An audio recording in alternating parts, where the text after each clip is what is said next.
Le bouquin de Thierry Séchant qui s'appelle Nos amis les chanteurs, ça t'a fait du mal? Bah, écoute, parce qu'il n'est pas là de main morte, quoi, mais il dit Florent Pagny, prodigieux condensé de la connerie humaine, voire animale. Bah oui, mais bon, pour arriver à vendre, il faut y aller franco. C'est dur quand même, non? On se connaît pas. Et puis il a dit aussi, Florent, aux anneaux fichés dans les oreilles, ne manque que la tringle et on tire le rideau. C'est méchant pour le rideau, il dit. Ça te dirait de lui répondre à Thierry Séchant? Ben le voilà. Thierry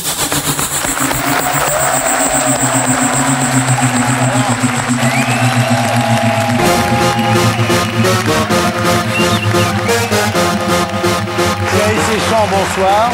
Je te présente Florent Pagny, donc tu l'as pas arrangé là dans nos amis les chanteurs. Dans le retour, il y est pas lui, hein, dans Nos amis les chanteurs, le retour, tu l'as. Hein? Je vends pas assez de disques pour. T'es juste dans le premier, toi. Non, non, c'est pas pour cela. C'est parce que je soupçonnais peut-être Florent d'être finalement un des plus courageux de tous. Ouais. La preuve, bah, c'est qu'il est là. Il est là. Alors, est-ce que c'est le premier à la télévision qui accepte de venir en ta compagnie? Non seulement en télévision, mais en radio, partout. Je cite une phrase de Blake dans le second qui est « Dis ton opinion et le lâche t'évitera ». Ouais. Alors effectivement, je dis mon opinion, ça me coûte très cher, ça me coûte des procès, etc. Tu le sais bien. Ouais. Mais ce qui m'a le plus déçu, c'est que ces chanteurs que je connais, pour certains, ont tous refusé, alors que parfois ils avaient les moyens intellectuels de me répondre, eh bien, ils se sont tous défilés. Parfois, il dit. Ils se sont défilés et aucun... Alors effectivement, si j'avais vendu 300 exemplaires de mon livre, je comprendrais. Ouais. Mais effectivement, ça a très bien marché. Et comme le disait très justement et intelligemment Florent, je ne commence pas à lui cirer les pompes, si, parce que si tu veux, justement, le mec, il balance tout le métier dans deux bouquins. Je balance pas tout le métier. D'abord, je dis le plus grand bien d'Étienne Rodagil, par exemple. Oui, ça c'est vrai, on a remarqué. De ma fiancée et de ton frère. Et de mon frère, c'est mitigé. Ton frère Renaud, je le précise pour ceux qui ne le sauraient pas. Moi-même et Mitterrand, donc... Qu'est-ce que tu as à lui dire? Rien, finalement. Il y a juste un détail que je voulais lui dire, c'est que Marlon Brando, dans l'équipe Sauvage, c'est une Triomphe, c'est pas une Harley. Ah, c'est dur. Bon alors, on va passer, parce que moi j'ai lu ces deux bouquins, mais c'est pas moi qui vais rapporter ce qu'il y a dedans, parce que tu es l'auteur. Là, tu allumes Patricia Cass, par exemple. Tu dis quoi au sujet de Patricia Cass? Je l'allume, c'est un grand mot. Je dis, il n'y a rien de plus agaçant pour moi que d'entendre, par exemple, que c'est la nouvelle Piaf, quoi. Piaf, comme Cocteau disait, Madame Piaf a du génie, Mademoiselle Cass a du talent, et puis on n'en parle plus. Bon, moi, ça ne me dérange pas de voir des sujets dans Paris Match ou dans Télé 7 jours, la nouvelle Marlène Dietrich, la nouvelle Marilyn Monroe, pourquoi pas la nouvelle Isabella Rossellini aussi. T'y crois pas, non, quoi. Bon, j'ai rien contre Mademoiselle Cass, elle vomit un peu en chantant, mais bon, après tout, il y a Marc Lavoine qui rote en chantant aussi, donc non, c'est pas une méchante fille, c'est même une fille plutôt c'est bien, il n'y a plus de gens méchants. Attends, tout le monde est sympa, tout le monde est...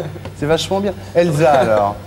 Mais Elsa, elle est très mignonne. J'aurais beaucoup de mauvaise grâce à en dire du mal, puisque j'ai un peu écrit. J'ai écrit quelques... Bah oui, c'est ça. En plus, souvent, c'est des gens pour qui tu as écrit des chansons. Mais il n'écrit plus pour elle. J'ai écrit quelques niaiseries. Il se casse lui-même maintenant. Mais Elsa, non, c'est une charmante jeune fille.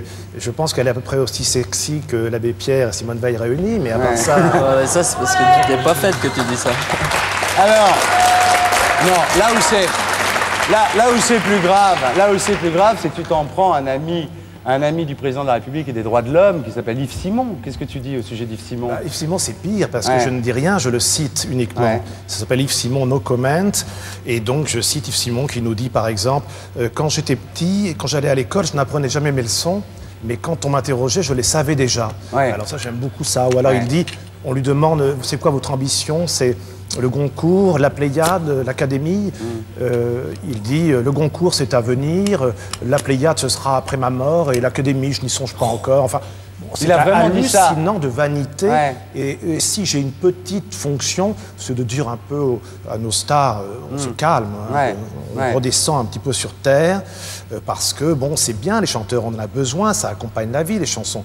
Et vous savez bien que j'aime bien les chansons. J'ai écrit des biographies de chanteurs aussi, de M. Brassens. Pour développer comme tu développes dans tes bouquins, je suis désolé, mais rien qu'en regardant mon truc, tu as été obligé de te prendre toutes les revues de presse et tout ce que j'ai pu dire dans les canards. Quoi, parce que et même d'écouter tes disques. Et même d'écouter la musique. compliqué d'écouter les interviews. C'est-à-dire que le mec, quelque part, il nous déteste ou bon, c'est aussi. Il ne déteste pas. Non, c'est peut-être un concept. Non, je suis un faux méchant et on sait très bien que les faux méchants sont toujours des vrais gentils, alors que dans ton métier et dans le nôtre, les vrais gentils qu'on voit constamment sur nos écrans sont en fait très régulièrement de terribles dégueulasses. Alors Julien Clerc, tu t'attaques à Julien Clerc. Je ne m'attaque pas à Julien Clerc. Je ne m'attaque pas à Julien Clerc. Je ricane un peu en racontant ces dîners mondains auxquels j'étais convié avant de devenir un artiste pestiféré. Au poker, oui. On joue au poker ensemble, oui. Ouais. Avec Bruel, avec Darmon, avec Lindon. Tu as joué au poker avec Bruel, tout ça et tout? Oui, mais oui. Ils t'ont pris beaucoup pour que tu fasses le bouquin. Au début, ça, je prenais pas mal. Et puis après, il leur a pris du pognon, il a pris les assassiner. J'avoue que j'avais du mal à suivre. Il se rembourse en fait. Donc, alors Bruel, tu as dit, c'est celui qui s'est le plus énervé. Il s'est énervé et il a dit à des amis communs qu'il s'était retenu de me faire un procès. Moi, j'ai dit que j'aurais préféré qu'il se retienne de chanter. Mais cela dit, Bruel, c'est pas le plus nul non plus. Il a pris des cours, il a appris, il a fait des progrès formidables. Il aurait pu le prendre avec un peu d'humour. Et il l'a pris sans le moindre humour. Et c'est ce que je déplore. Je l'ai encore croisé il y a 2 mois. Bon, il aurait pu venir me parler, à la limite me casser la gueule. Mais rien, le silence... le voilà. Patrick. Mais ça vient d'où cette méchanceté? Ça correspond à une tradition. Et donc, si on ne peut plus aujourd'hui écrire de pamphlets, si on ne peut plus balancer... Ah non, mais attends, on ne me dit pas ça à moi. Ah bah non, je ne te le dis pas à toi. Moi, je dis toujours qu'on mesure la valeur d'un homme au nombre de ses ennemis. Donc, si tu veux, il y a une phrase de Guitry extraordinaire qui dit « Si mes ennemis savaient ce que je pense d'eux, ils me détesteraient encore plus. » J'en ai une autre de Henri de Monterland qui disait « Se faire des amis est un souci de commerçant, se faire des ennemis une occupation d'aristocrate. » C'est parfait. Moi, j'en ai une de Cocteau, c'est « Arrête Jean, tu me fais mal. » J'en ai...